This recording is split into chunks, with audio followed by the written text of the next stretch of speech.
Мы сбежали всей семьей от войны, от нацистов, которые преследовали русскоязычное население нашего города. Уехали в Таганрог. Внимание, уважаемые пассажиры! Просим вас отойти от края платформы. Вы знаете, я уже устала от лжи в СМИ, от разделения Украины на две половины, от гонения русскоязычного населения на Украине, от ненависти. Нацизма быть не должно, от него надо спасаться.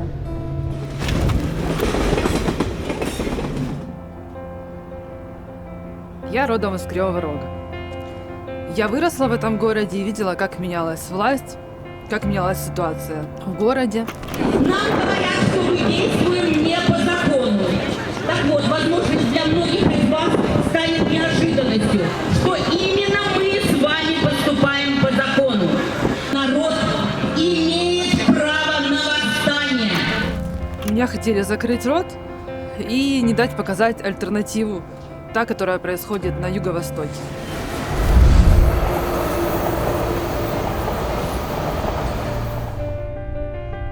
Нам с семьей пришлось переехать с Украины, потому что начались гонения на русскоязычное население. Это прочувствовали все мои друзья, прочувствовали мои близкие. Приехали в наш город нацисты. Они, в принципе, вылавливали тех, кто был очень настроен на сближение с нашим братом, с Россией. А вы кого приехали поддерживать? Украину? Вы знаете, кто участвовал в выборах здесь? Кто? Вот поэтому пришлось уехать для того, чтобы остаться в живых.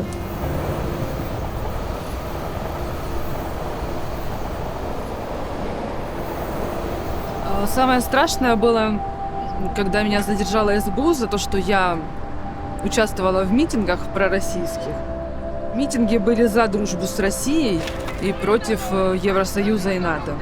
За это меня задержала СБУ, угрожая тем, что я больше не увижу своего ребенка. Ребенку на тот момент было 9 лет. Они заставили меня подписать документы, что я сепаратист, что я выступала за разделение границ Украины, нарушение территориальной целостности Украины. Но все это оглушилось. Другое мнение, оно не признавалось, в принципе, как и не признается сейчас.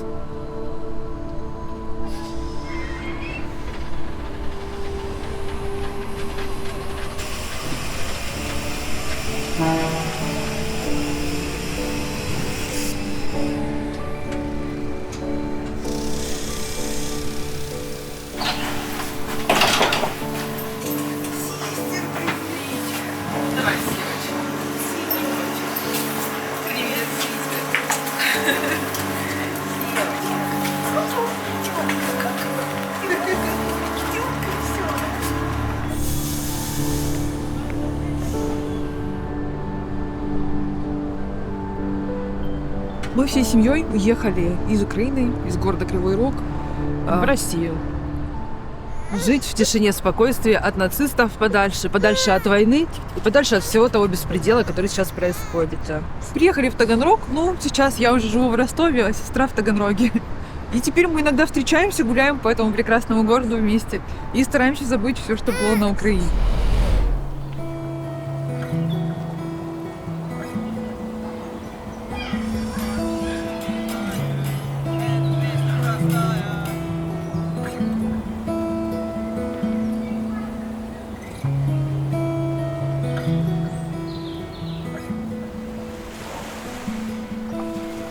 На Украине мы боролись за свои права быть русскими, разговаривать на русском языке, изучать русский язык в школах, молиться на русском языке и чувствовать себя русским человеком, не ущемленным в правах, а нормальным человеком, который имеет право на все на это. Мы боролись за то, чтобы президентские выборы были легитимные, такие, как они были раньше. Потому что последним легитимным президентом был Янукович. После этого выборы были несостоявшиеся. На избирательных участках было пусто. Мы ходили на антимайдан. В каком городе это все происходит? Кривой Рог! Вы кто? Мы жители Бога. Что вы здесь хотите? Референдум! Мы не поддерживаем эту власть! Это Вообще те, кто не побоялись сюда прийти. Остальные боятся, потому что давление бешеное Вот, на людей значит, оказывается. каждый, кому будут угрозы, всем вылаживать в интернет. Мы пытались донести свою точку зрения большинства жителей Украины, я считаю, что мы хотим жить в мире с нашими соседями, мы хотим жить в мире со всеми соседями, но при этом мы хотим, чтобы лучшие отношения были с Россией, с нашей братской страной, потому что у каждого в России есть братья, есть сестры, есть родственники в России. Мы одна семья, мы одна страна, можно сказать. И нельзя поступать так с родственниками, передавать их ради чего? Ради каких-то интересов другой страны.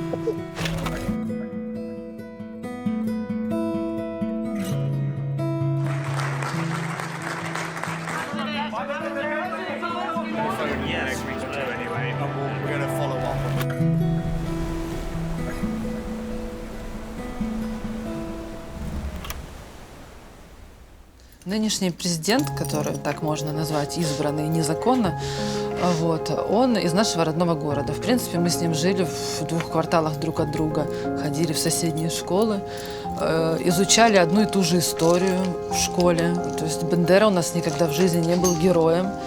У нас говорили, кто был Бендера на самом деле. Вот. И как поменялось мнение у человека, у которого отец доцент. И я не понимаю, как могло поменяться мнение человека, который до того, как его избрали, говорил совсем другие речи. Очень важный момент. Я хочу, чтобы мы все говорили точно на одном языке, а мы на нем сейчас говорим. Именно на одном языке, понимая друг друга. Вы понимаете, что мы не можем быть против русского народа в принципе, потому что это один и тот же народ. Ну, наверное, просто ему за это заплатили. Главная на сегодняшний день проблема для Украины – это война. Сможешь ли ты ее закончить, если тебя изберут? И если да, то как? Идти туда войной я вообще против, потому что я такой человек. Я, может быть, там жесткий как руководитель в квартале, но я очень либерален. И я считаю, что вообще вся эта тема, все эти куски земли – это все про человеческую жизнь. Вообще все. Поэтому я бы взял человеческую жизнь, поставил бы, вот наша цель – сохраним людей. Поэтому любой вариант, мы туда пойдем, армия, я убираю это. Экономику строить, правда? Раз. Второе, придется говорить. Придется говорить, мы хотим, не хотим, через себя, хоть чертом лысым, готов договориться, лишь бы не умирал ни один человек. Я считаю, что это хотя бы первый шаг. Первый шаг – прекратить стрельбу и развивать свою страну.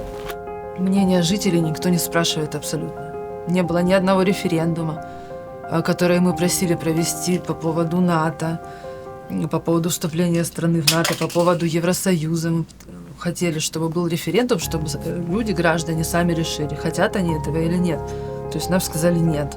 Никто этого решать не собирается. За нас уже все решено. Поэтому началась гражданская война на Украине. По улицам ходят активисты, самообороной себя называют, провоцируют людей обычных для разговора. Если люди высказывают мнение, с которым они не согласны, делают самосуд. Народ запуган. Мы поддержим Юго-Восток? Да! Мы поддержим Крым? Да! Россию поддержим? Да! Та власть, которая в Киеве, мы считаем ее легитимной? Мы хотим мира, но мы не хотим раздела. Сам Юго-Восток решил высказать свое мнение, правильно? Когда мы выходили на эти Майданы, нас, естественно, заметили Майдан. Вот, и у них был свой сайт ВКонтакте, назывался он «Столб позора». Нашу фотографию туда выставили и спрашивали, кто знает этих людей, где они проживают. Вот, и дочка моей крестной сказала, что да, я в курсе, где они живут, слила наш адрес домашний. После этого домой прилетел снаряд, который, слава богу, не попал в дом, но попал в дерево и сжег дерево во дворе нашего дома. Ну и на самом деле, почему еще получилось так? Потому что Западная Украина, она же нигде не работает в основном. Они ездят на заработки и сажают картошку. Зимой работы нету на Западной Украине. А Юго-Восток пахал просто все эти годы. И никто не мог бросить работу и пойти туда, на Майдан в Киеве, сидеть там, кастрюли на головы одевать. Вот. Поэтому так и получилось, что Западная Украина, она массово приехала, им платили деньги, никто это не скрывал, по-моему. Они хорошо зарабатывали там, ничего не делая, попивая водочку. Просто любить надо Украину совершенно по-другому, я думаю. Надо любить не вот так, как показывают сейчас по Евросоюзу, там в красных трусах бегать, а надо действительно думать про народ, про то, что есть граждане, которые хотят жить спокойно, которые хотят жить в мире, которым не нужен этот нацизм. Украина сейчас это страна, в которой абсолютно нет никакой ни власти, ни безопасности. Беззаконие творится постоянное. Для того, чтобы Украина стала той страной, в которую могло вернуться большое количество человек, которые ее покинуло, она должна стать безопасной. И мне кажется, от каждого из нас все-таки в какой-то степени зависит, какую Украину мы оставим нашему будущему поколению.